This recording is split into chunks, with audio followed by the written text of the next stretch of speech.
رہا ہے وہ کس مسلک سے تعلق رکھتا ہے, یہاں باندھتا ہے وہ کس مسلک سے تعلق رکھتا ہے, ہاتھ کھول کے کون نماز پڑھ رہا ہے.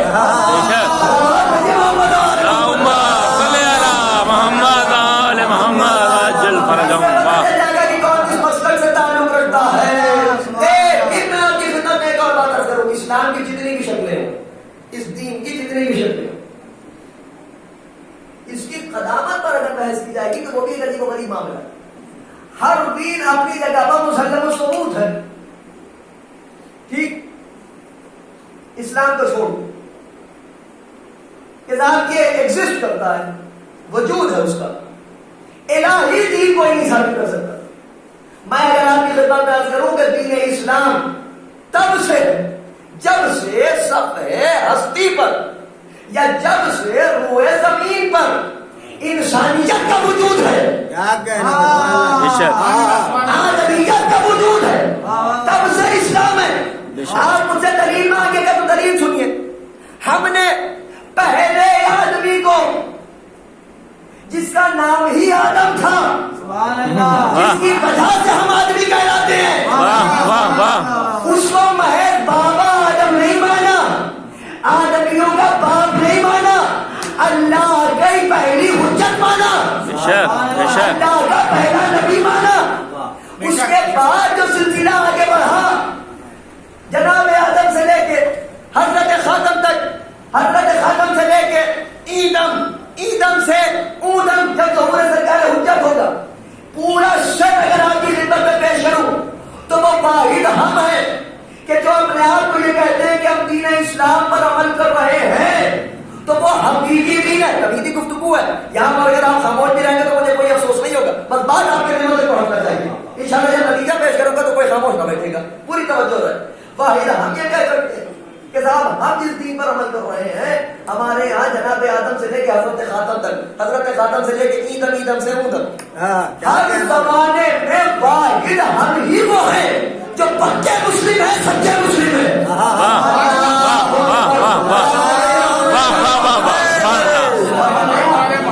وہی زبان میں نے اس وقت استعمال کیا ہے, پکے مسلم ہیں اور سچے مسلم ہیں, کیونکہ سب سے پہلے یہی بات کی جاتی ہے کون کتنا پکا مسلمان ہے, کون کتنا سچا مسلمان ہے. سب کی صداقت پر شک اس لیے ہوتا ہے کیونکہ اس نے صدیق اکبر کا دامن جو چھوڑ دیا, صدیق اکبر کوئی جھوٹا اور جعلی نہیں تھا, میرا مولا تھا.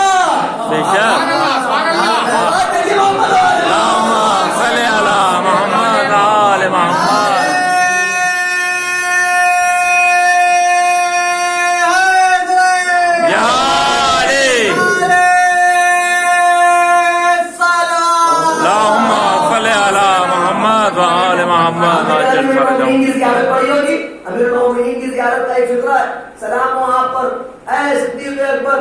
آپ پر لاکھوں سلام ہو, کروڑوں سلام ہو, اے وہ کہ جو اپنے آپ میں سب سے بڑا سچا تھا.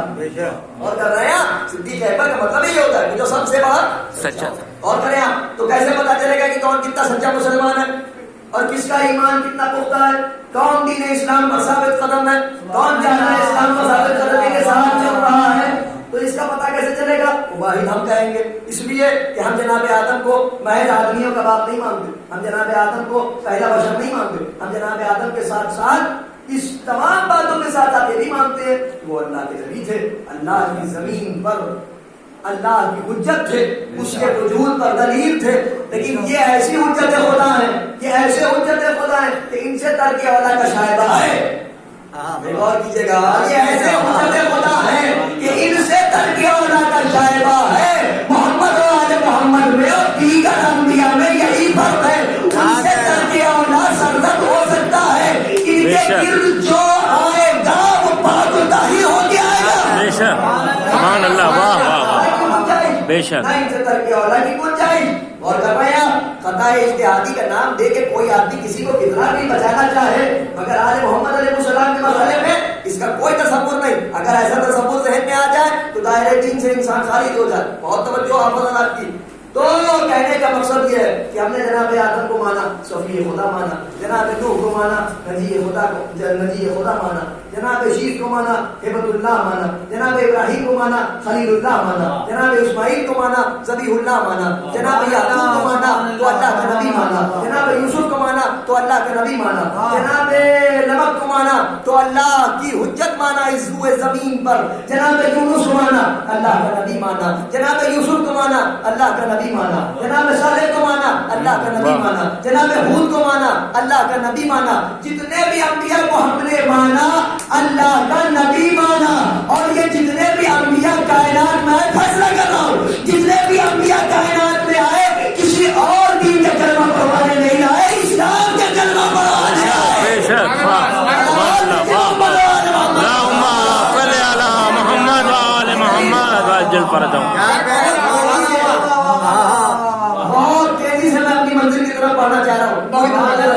اسلام اللہ کا پسندیدہ دین ہے، تو وہ کون سا اسلام ہے جو اللہ کا پسندیدہ دین ہے؟ وہ وہی اسلام ہے کہ جو جناب آدم جس کا پیغام لے کر آئے، جس کا پیغام نوح لے کر آئے، جس کا پیغام دیگر انبیاء لے کر آئے، اور آخر میں جب 1,23,999 انبیاء تمہیداً آ چکے تو اللہ نے اپنے آخری نبی کو کائنات میں بھیجا، میرے حبیب اب تمہاری ضرورت ہے اس روئے زمین پر۔ دیکھیے صاحب 17ویں ربیع الاول آئی، 17ویں ربیع الاول سنے کام الفیل، سرکار ختمی مرتبت کائنات میں آمد ہوئی۔ دیجیے صاحب جناب رسالت مآب کی آمد کے بعد ایسے ایسے معجزات رونما ہوئے، دنیا دیکھ رہی تھی، دنیا سمجھ رہی تھی، ساری چیزیں آگے بڑھ رہی، کاروان اسلام ابھی خاموشی سے آگے بڑھ رہا تھا، دھیرے دھیرے لوگ آ رہے تھے۔ 40 سال رسول نے خاموش زندگی بسر کی۔ میں آپ کی خدمت میں اس وقت داد و تحصیل کے لیے مجلس نہیں پڑھ رہا، تاریخ کا لہو چھوڑ کے آپ کی بات میں پیش کر رہا ہوں، جیسے جی چاہے ویسے سنیے، پوری توجہ ہے آپ حضرات کی۔ سرکار ختمی مرتبہ نے 40 سال خاموش زندگی بسر کی۔ اس خاموش زندگی میں یہ نہیں کہ ہاتھ پہ ہاتھ دھرے بیٹھے رہے، نہیں، بلکہ سرکار ختمی مرتبہ نے اپنی صداقت کا کلمہ پڑھوایا، اپنی امانت داری کا کلمہ پڑھوایا۔ اس کا مطلب یہ ہے کہ اسلام میں کلمہ پڑھنے سے پہلے سچوں کے ساتھ ہو جاؤ۔ اسلام میں آنے سے پہلے کسی سچے کا دامن نہ تھامنا، جھوٹوں کی سرپرستی میں اوندے منہ دوزخ کا دیوانہ ہو جاؤ۔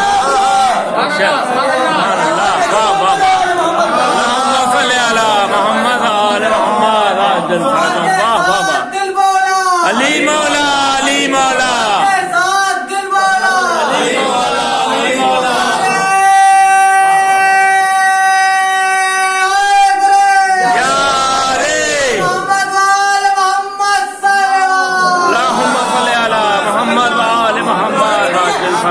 سچوں کے ساتھ،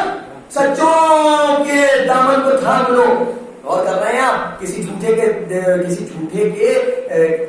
کی جان سازیوں میں نہ آ جانا، کسی جھوٹے کے چنگل میں نہ پھنس جانا۔ غور کرو، بہت توجہ ہے آپ حضرات کی، غور کیجیے گا۔ اپنے آپ کو کسی سچے کے پاس لے جاؤ، کسی ایسے کے پاس لے جاؤ جو امانت دار ہو، کسی ایسے کے پاس لے جاؤ جو دیانت دار ہو، کسی ایسے کے پاس لے جاؤ کہ جس کو تم اگر کوئی شے امانت کے طور پر دو تو وہ اسے دیانت داری کے ساتھ تمہارے پاس تمہیں واپس کر دے جب تم اسے مانگو۔ ایسے کے پاس نہ جانا کہ اگر کسی کے پاس امانت کے طور پر کچھ رکھا جائے تو وہ اس میں سے دھیرے دھیرے کر کے اس میں سے چیزیں کم کرتا رہے، اپنا پیٹ بھرتا رہے، سامنے کی اگر ہم طرفی ہو رہی ہے تو ہوتی رہے۔ نہیں، ایسوں کا دامن نہ تھامنا، ایسوں کی جال سازیوں میں مت آنا، بہت توجہ رہے۔ سرکار ختمی مرتبہ میں 40 سال خاموش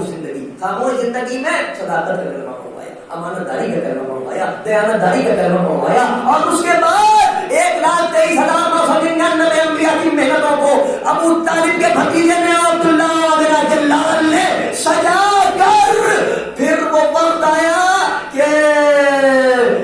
40 برس جب مکمل ہو گئے، 20 برس کے جب آپ ہوئے خانہ کعبہ میں، ابھی کچھ دن پہلے آپ نے مملکت ولایت کے منتظر اعلان سلطان کی آمد کا جشن منایا تھا نا، تو 30 برس کے تھے اس کو سرکار ختمی مرتبہ جناب فاطمہ بنت اسد سلام اللہ علیہا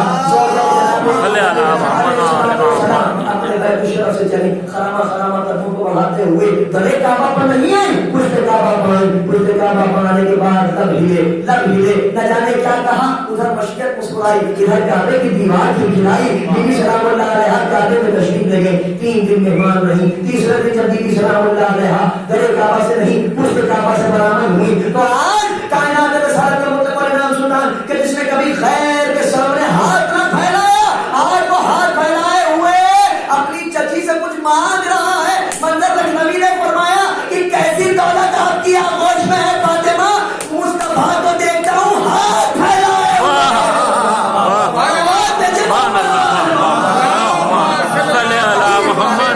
محمد واہ واہ واہ واہ واہ واہ واہ واہ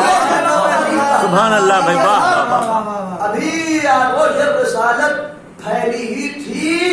یا یوں کہوں کہ رحل رسالت کھلی قرآن امامت اور ولایت شمس امامت اور ولایت آغوش فاطمہ بنت اسد سے طلوع ہوا آغوش رسالت پا کر ٹھہرا یا یوں کہوں کہ رحل رسالت پا قرآن امامت اور ولایت اور ولایت کا نزول ہوا بھائی نے بھائی کو دیکھا ابھی آنکھیں نہیں کھولی ہیں جناب امیر نے ایک مرتبہ چھوٹے چھوٹے ہاتھ پیشانی پر رکھے السلام علیکم یا رسول اللہ السلام علیکم یا نبی اللہ السلام علیکم یا باعث الہدی علی نے آنکھیں نہیں کھولی ہے ظاہری عمر 3 دن کی ہے لیکن محمد کو رسول کہہ کے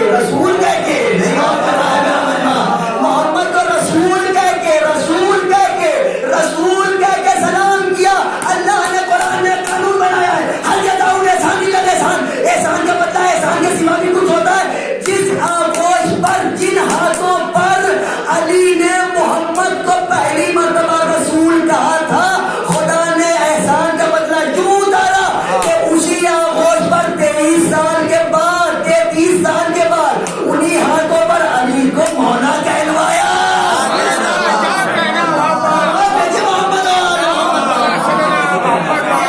بھائی نے بھائی کو دیکھا شبیر خدا کی قسم کو اس کو میں نظم کیا فرماتے ہیں کہ جب نصف نور آ کے ملا نصف نور سے اپنے کو کردگار میں دیکھا غرور سے بھائی نے بھائی کو دیکھا آنکھیں کھولی سلام کرنے کے بعد اس کے بعد جناب رسالت ماں سے جناب فاطمہ بنت اسد نے کہا میرے لال میرے اس بچے نے اس نومولود نے ابھی تک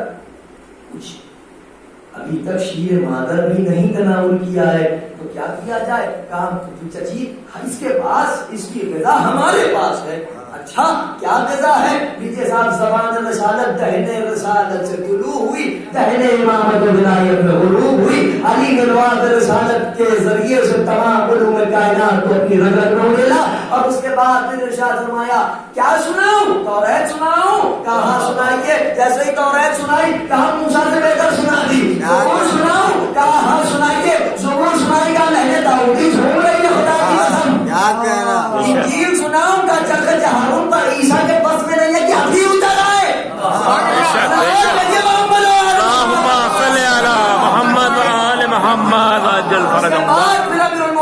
فرمایا یا رسول اللہ اب وہ سناؤں جو ابھی حافظ قدرت میں ہے بھائی یہی دلیل ہے اللہ نے قرآن کو نازل کر کے اس کی حفاظت کا اعلان کر کے کچھ عرض کر رہا ہوں ایک لطیف اشارہ پیش کر رہا ہوں سمجھداروں کو اشارہ کافی ہوتا ہے اس نے قرآن میں ارشاد فرمایا ہم قرآن کو نازل کرنے والے حمید کی حفاظت کرنے والے علی نے قرآن کے سورے کو سنا کر 13 رجب سن 30 الفیل کو یہ بتا دیا نازل کرنا اس کا کام ہے حفاظت کرنا ہمارا کام سبحان اللہ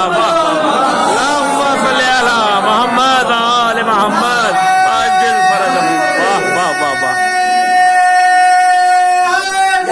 یا علی اللہم صلی علی محمد آل محمد ہم حفاظت کریں گے تو کیسے حفاظت کریں گے ایسے حفاظت کریں گے کہ جو شاید ہمارے حافظے میں ہے علی محافظ ہے اس کے نام اب جب محافظ چاہے تب اس کا ایک نمونہ دکھا دیں تو نمونے کے طور پر امیر المومنین نے آغوش رسالت پر سورہ مومنون کی تلاوت کی یہ باتیں آپ کو ہر کس و ناقص نہیں بتائے گا آپ نے سنا ہوگا کہ جناب امیر نے قرآن سنایا قرآن کا کون سا سورہ سنایا کبھی اگر میرے چھوٹے بھائیوں سے پوچھا جائے تو صاف صاف کہہ دیجیے گا کہ امیر المومنین تھے سورہ مومنون سنایا انہوں نے اور مومنین تھے لہذا سورہ مومنون سنایا لیجیے صاحب آگے بڑھا یہ کاروان ابھی 1 برس کی عمر ہوئی 2 برس 3 برس 4 برس سرکار ختم مرتبہ 30 برس کے جب جناب امیر کی آمد ہوئی آج جناب امیر کی آمد جناب امیر کی عمر 10 برس ہو چکی ہے سرکار ختم مرتبہ 40 برس کے ہو چکے ہیں دعوت ذوالشیرہ کا موقع آیا جب دعوت ذوالشیرہ کا موقع آیا کام کون آیا اس وقت بھی وہی اٹھا جو ابو طالب کا نام تھا جس نے خانہ کعبہ میں رسول کو پہلی مرتبہ رسول کہہ کے کے سلام کیا تھا وہ اٹھا، دعوت ذوالعشیرہ کا مرحلہ حل ہوا، بدر و احد و حنین و صفین، بدر و احد و حنین، دیگر جنگیں و غزوات ہوئی رسول کی موجودگی میں یا رسول کی غیر موجودگی میں، جو بھی جنگیں ہوئی، جو بھی لڑائیاں ہوئی دین اسلام کے تحفظ کے لیے، جہاد کا قانون سمجھے، جہاد کا کانسیپٹ کیا ہے؟ دنیا یہ سمجھتی ہے کہ جہاد کا مطلب یہ ہے کہ AK-47 اٹھائی اور کہیں بھی چلے گئے اور بے گناہوں کے سینوں کو بھون دیا اور یہ کہہ دیا کہ صاحب اللہ اکبر کہہ کے ہم سب کو مار رہے ہیں، ہم جہاد کر رہے ہیں۔ اسلام میں جہاد کا کانسیپٹ آفینسو نہیں ہے،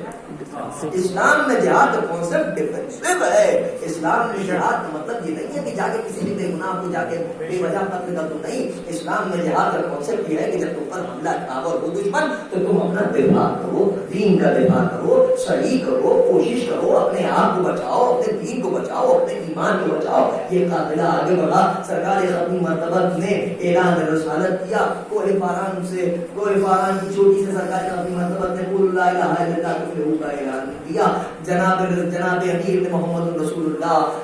کا اعلان کیا۔ اب اسلام کی بنیادی جو شرطیں یہ ہو گئی کہ جس کو دین اسلام کے دائرے میں آنا ہے وہ لا الہ الا اللہ کہے، محمد رسول اللہ کہے۔ بات کو یہی روکتے ہوئے بہت جلدی سے اپنی منزل کو میں لے آیا۔ میں نے آپ کی خدمت میں عرض کیا تھا ایک لمحہ لگے گا مجھے اپنی منزل تک آنے میں، وہ منزل آ گئی جس منزل کی طرف مجھے آپ کو لانا تھا اور جس نقطے پر آپ کی توجہ مبذول کرنا تھا، میں اس نقطے تک آ چکا ہوں۔ پوری توجہ رہے آپ حضرات کی، یہ کاروان چلتا رہا، جنگیں ہوئی، دفاع ہوا دین اسلام کا، اسلام کا پیغام آگے بڑھتا رہا، ہجرت ہوئی، حبش کی طرف ہجرت ہوئی، رسول کی ہجرت ہوئی، اور ایسے رفتہ رفتہ جب ہجرت کے بعد خیبر کے معرکے کے بعد جناب جعفر تشریف لائے، وہ پورا واقعہ آپ کی پیش نظر ہے۔ شبہر کی مجلس میں آپ نے کربلا رحمۃ اللہ میں بھی اس واقعے کو تفصیل میں سنا، مجھے اس واقعے کی طرف نہیں جانا ہے، بس ایک منزل تک، ایک خاص منزل تک آپ کو لانا ہے کہ جیسے ہی اسلام دنیا میں باقاعدہ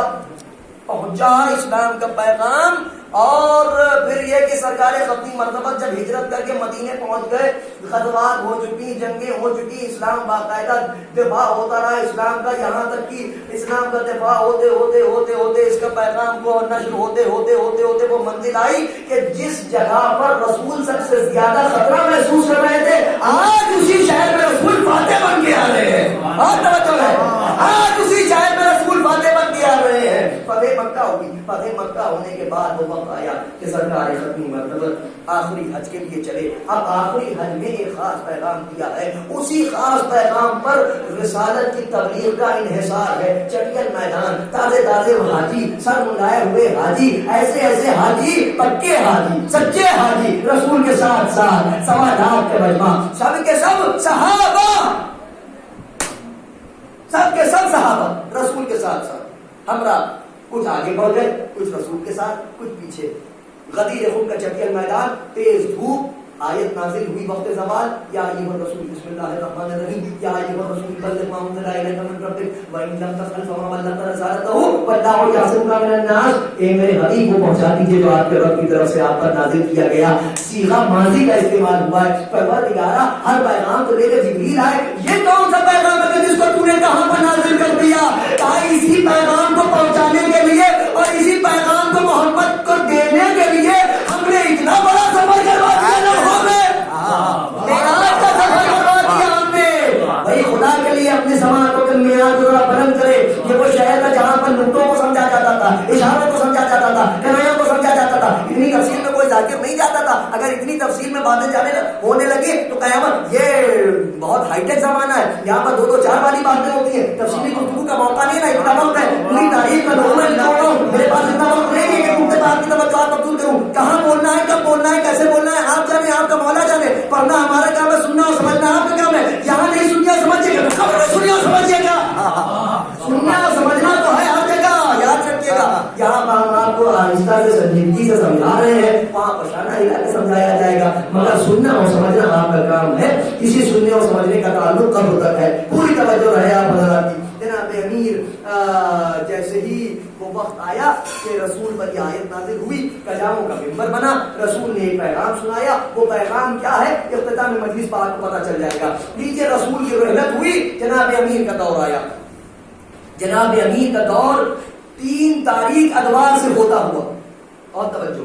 پھر جناب امیر کا دور آیا. اب جب وہ دور آیا تو اس دور میں ہونا کیا چاہیے تھا؟ ہونا تو یہ چاہیے تھا کہ جناب امیر کی جو حق تلفی ہوئی ہے اس کو جناب امیر امینڈمنٹ اس میں کرتے، جو امینڈمنٹ اسلام کے قوانین میں لائے گئے اس کو جناب امیر اپنی اصل حالت پر لاتے. اور سب سے بڑی بات تو یہ تھی کہ جناب امیر وہ قرآن اپنا رائج کرتے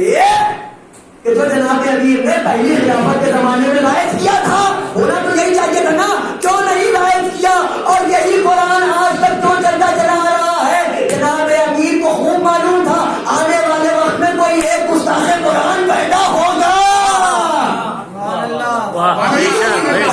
دو قرآن کہیں نہ ہو جائیں، اس لیے قرآن ایک رائج ہو، قرآن ایک رہے. اور اس ایک قرآن کا آج تک دنیا میں موجود ہونا اس بات کی بجر دلیل ہے کہ قرآن سے نہ کسی ایک حرف کی کمی ہوئی ہے، نہ کسی ایک حرف کا اضافہ ہوا ہے. ایک نقطے کا انکار کرتے وہ تو کافر ہو جاتا ہے.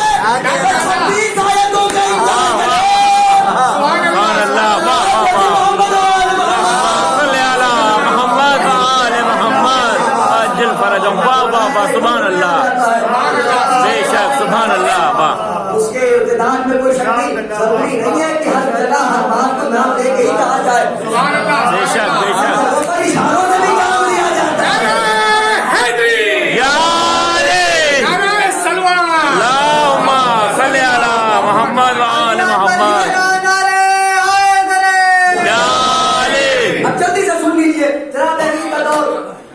حضرت نبی ہجرت کی مدینے سے کیپٹل اسلام کا کہاں شفٹ ہوا؟ کوفہ کی طرف. ٹھیک، اب تاریخ آگے بڑھتی ہے. جناب امیر کی شہادت واقع ہوئی 21ویں رمضان. امام حسن علیہ السلام کا دور آیا. امام حسن علیہ السلام کا دور آتے آتے اور زیادہ امینڈمنٹس ہوئے. چنانچہ اس قدر دین اسلام میں قوانین اور رموز اسلام میں اس قدر تبدیلیاں اور اس قدر تغیر پیدا ہوا کہ امام حسن علیہ السلام نے سلو کی. دنیا یہ کہتی ہے کہ صاحب سلو کر لی، ڈر کے کر لیا. ڈر کیا آپ نے سلو؟ جو ڈر جائے وہ علی کا لال کہاں؟ بے شک بھائی جو ڈر جائے وہ علی کا لال کہاں؟ ارے بھائی جس کے بابا کے نام سے مصیبتیں تھر تھر کانپے، جس کے بابا کے نام سے آج بھی مصیبتیں اور مشکلیں جلدی ہوں، نہیں. جناب صدیق اکبر کی شرائط پر سلو ہوئی. کوڑا کاغذ پر اس سے سگنیچر کر کے بھیجا. میرے پاس پوری کتاب ہے، 2 کتابیں رکھی ہوئی، 3-4 کتابیں اس موضوع پر رکھی ہوئی ہیں. امام حسن علیہ السلام کی سلو پر اتنے بڑے کتنے سے کتابچے سے لے کے اور اتنی ضخیم کتاب، کم سے کم 4 کتابیں سلح حسن پر ہماری لائبریری میں موجود ہے. جن صاحب کو جب بھی لکھنا ہو آ جائے ایک ایک بات حوالے کے ساتھ، اردو، انگریزی، فارسی، عربی، جس زبان میں چاہے اس زبان کی کتاب نکالیں. پوری توجہ. امام حسن علیہ السلام کا دور امامت ظاہراً آپ کی شہادت واقع ہوئی، سلسلہ امامت منتقل ہوا امام حسین علیہ السلام تک. امام حسین علیہ السلام کا جب دور امامت آیا، رفتہ رفتہ چلتے ہوئے ایک فقیر،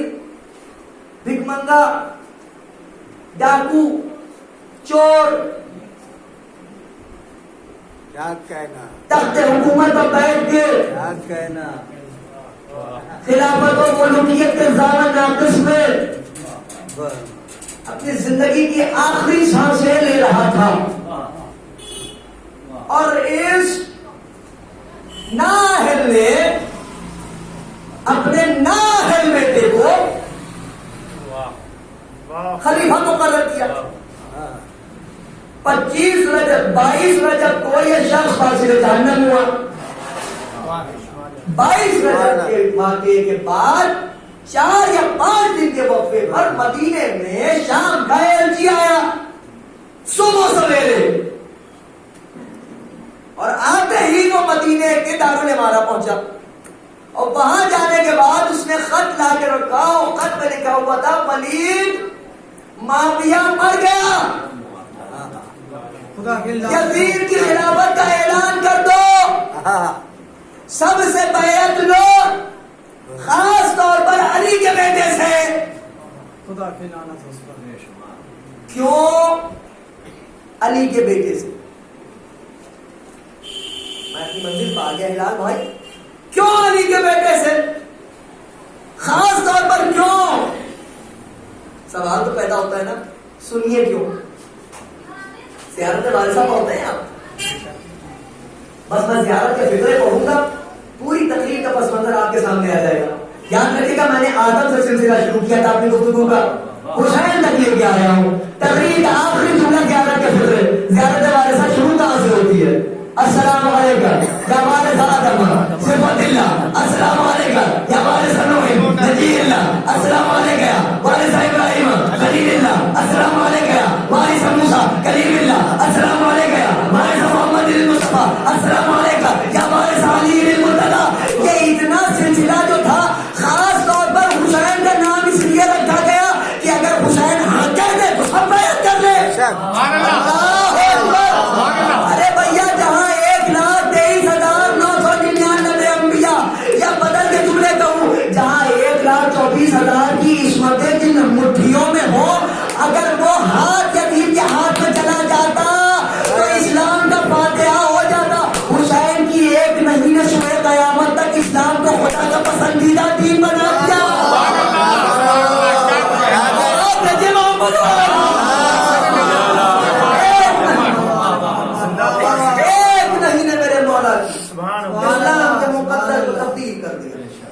وہ ایک نہیں تھی کہ جس کے لیے یہ کہا جاتا ہے کہ امام حسین علیہ السلام تو چلے تھے، 2 شہزادوں کی جنگ تھی، عجیب کہے کا شہزادہ اور کہاں کا بادشاہ اور کہاں کا شہنشاہ، سونے کے تاج سر پر رکھ کے تخت پر بیٹھ کے ملوکیت کے زام ناقص میں شراب کے نشے میں دھت ہو کر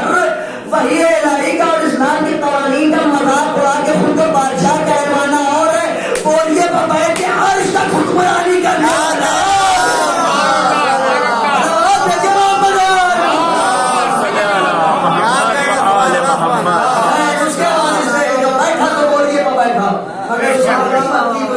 حکومت کی کہ آج تک اس کی حکومت نظر آئی ہمیں۔ بس عزیزان گرامی، جاتے جاتے امام حسین علیہ السلام نے مدینے سے یہی فرمایا تھا، انما خرجت لطلب الاصلاح امت جدی محمد صلی اللہ علیہ وآلہ وسلم۔ میں حسین مدینے کو ترک کر رہا ہوں اس لیے کہ مجھے اپنے جد کی امت کی اصلاح کرنا ہے۔ حسین نے لفظ جدی محمد یہ کہہ کے ایک بات تو ثابت کر دی کہ میں فاطمہ کا بیٹا ہوں، اسی فاطمہ کا بیٹا ہوں جس نے ظالم کی آنکھوں میں آگے ڈال کے کہا تھا، انی فاطمہ وابی محمد، میں فاطمہ ہوں، میرے باپ محمد ہے۔ حسین نے جدی محمد کہہ کے ایک مسئلے کو حل کر دیا کہ میں واحد حسین محمد کا صحیح ورثہ دار ہوں، محمد بس میرے جد ہے، میرے علاوہ کسی کے جد نہیں ہے۔ بس عزیزان گرامی، یہ بات کل کی شب کی تھی کہ جب آقا حسین کو مغربین کی نماز کے بعد بلایا گیا دربار کی طرف، حضرت اپنے عصمت سلام تجوید لائے، علی کی غیور بیٹی نے ایک مرتبہ آقا حسین کو دیکھا، بھیا خیر تو ہے؟ ہاں بہن، دربار بلایا جا رہا ہے، کیا بات ہے؟ کہا بہن ہمیں دربار میں طلب کیا گیا ہے، وہاں جا کے پتا چلے گا۔ بس اتنا سننا تھا، وہ بیٹی کو جس نے اپنے بابا کے سر پہ پارا پارا دیکھا، وہ بیٹی کو جس نے اپنے بھیا کے قریب کے محبت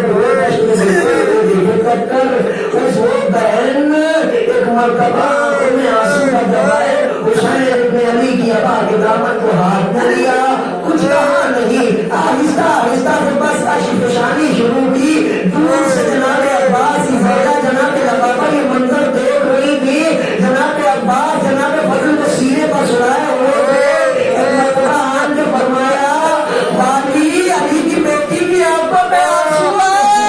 جناب عباس اٹھے، شہزادی خیر تو ہے؟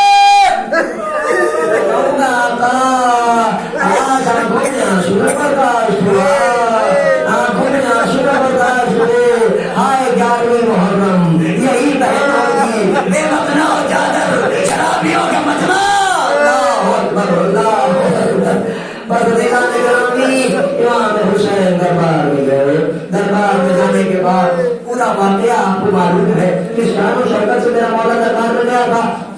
18 بنی ہاشم کے گھیرے میں گیا تھا۔ جیسے ہی حضرت کی آواز بلند ہوئی ویسے ہی 18 بنی ہاشم درباروں کو بے نیاز کر کے دربار میں آ گئے۔ میں کہوں گا یہ بنی ہاشم کے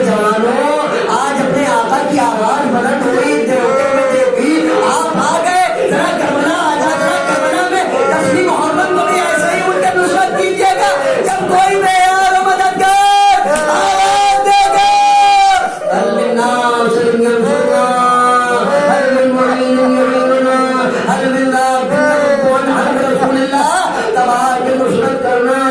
مگر ہاں نصرت تو ہوگی مگر اس شان سے کہ کبھی بھی قدموں سے آواز آئے گی لبیک یا ابن زہرا دریا کے کنارے اکبر بلند کے بابا بھاگ کا لاشا گھٹنوں پر اٹھ کے گرے گا آقا موت ہے گئی ہے اللہ اکبر دیجئے وہ وقت بھی آیا کہ یہ قافلہ روانہ ہونے کے لیے تیار ہوا سغرا بی بی آقا حسین کے پاس آئی بابا میں نے سنا ہے آپ سفر پر جا رہے ہیں ہاں بیٹی بابا کا میرا بھی نام ہے تڑپ کے کہا نہیں میری بیٹی تیرا نام نہیں ہے کہا بابا مجھے کیوں نہیں لے جاتے کہا بیٹی سغرا تم علیل ہو تم بیمار ہو تم گھر میں رہو سفر کی سختیاں میں سے رکھو گی میں کہوں گا مولا بتا دیجئے کہ ایسا سفر ہے جس میں سکینہ تماچے کھائے گی ماں بہنیں بے مکھنا چادر کشا کشا دروازوں میں پھیلائی جائیں گی آقا نے فرمایا سغرا بیٹی تمہیں یہی رہنا ہے قافلہ راستہ ہوا صبح سے آپ مصائب سن رہے ہیں میں بس ایک جملہ اور پڑھوں گا ممبر کو چھوڑ رہا ہوں میں آپ کی عبادتیں تمام ہو رہی ہیں آخری مرحلے میں گفتگو ہے قافلہ آمادہ ہو چکا یہ قافلہ چلنے والا تھا ایک مرتبہ جناب ام رباب نے کہا میرا 6 ماہ کا بچہ علی اصغر میرا بچہ علی اصغر نہیں نظر آ رہا ہے ابھی علی اصغر کتنے دن کے ہیں بہت چھوٹے ہیں نا علی اصغر ابھی کچھ دن پہلے ہی آمد ہوئی ہے نا علی اصغر کی کچھ دن کا بچہ ہے میرا بچہ اصغر نہیں نظر آ رہا ہے کسی نے کہا سغرا بیوی کی گود میں ہے اچھا لیجیے جناب ام رباب پڑھی ایک بیٹی سغرا اب وقت جدائی ہے لاؤ اصغر کو ہمارے حوالے کر دو بیوی نے ایک مرتبہ سینے سے لگا لیا نہیں اماں اصغر خود آئیں گے تو ہم اصغر کو آپ کی آگوش میں دیں گے جناب رباب نے پکارا اصغر آؤ میری گود میں آؤ لیکن بھائی اپنی بہن کے سینے سے لگا ہے نہیں چھوڑتا جناب زینب کلثوم آئی یہ بیٹا اصغر آؤ خودی کی آگوش میں آ جاؤ مگر اصغر بہن کا دامن نہیں چھوڑ بہن کا ساتھ نہیں چھوڑ رہے ہر کوئی آیا ہر بیوی آئی سمجھاتی جاتی تھی مگر علی اصغر حکومت کے کسی کی گود میں نہیں آئے سرکار سید الشہداء کو پتا چلا میرا مولا روتے ہوئے ایک مرتبہ اس پر ذرا